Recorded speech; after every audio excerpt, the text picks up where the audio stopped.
Hello, welcome back. So today we have another video for you.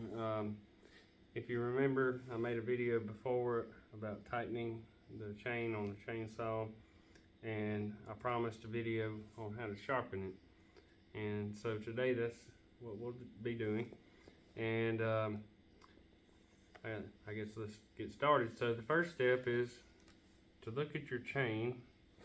They're stamped into the chain, and it's going to be difficult to see, but there's a number or a letter stamped somewhere in the chain that's going to tell you what the blade pitch is.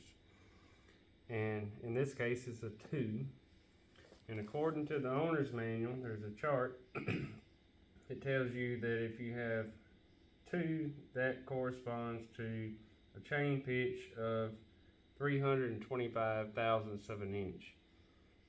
And the reason for that is that defines what is the diameter of the file that you use to sharpen it.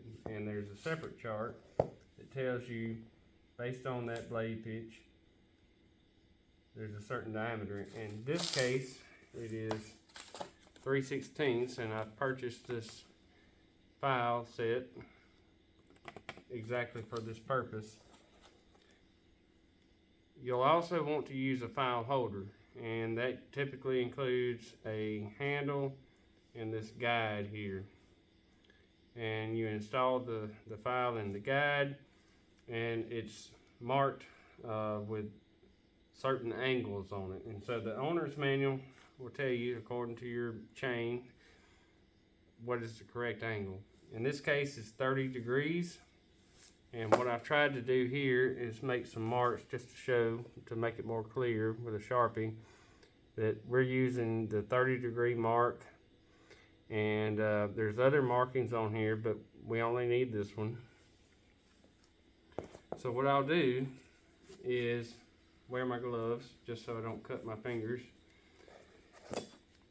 And you have to adhere to that angle. So what you want to do is to place the file, and you want to make those lines parallel to the bar, to the chain, and you're going to push.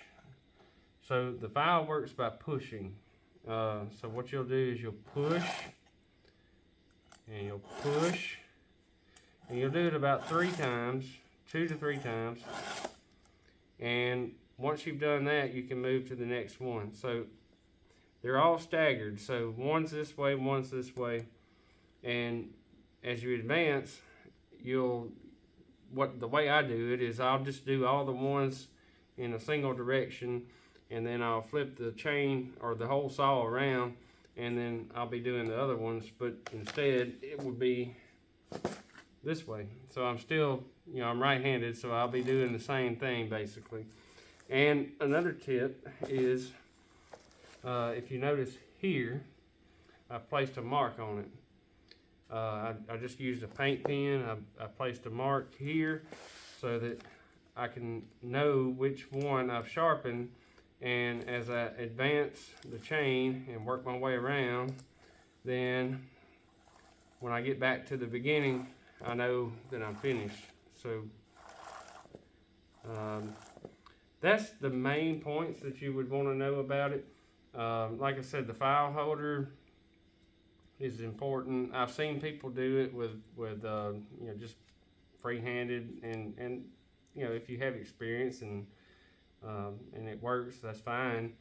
But definitely the owner's manual has a lot of detail about this.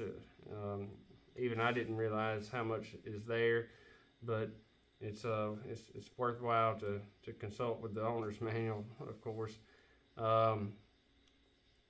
I think that's it.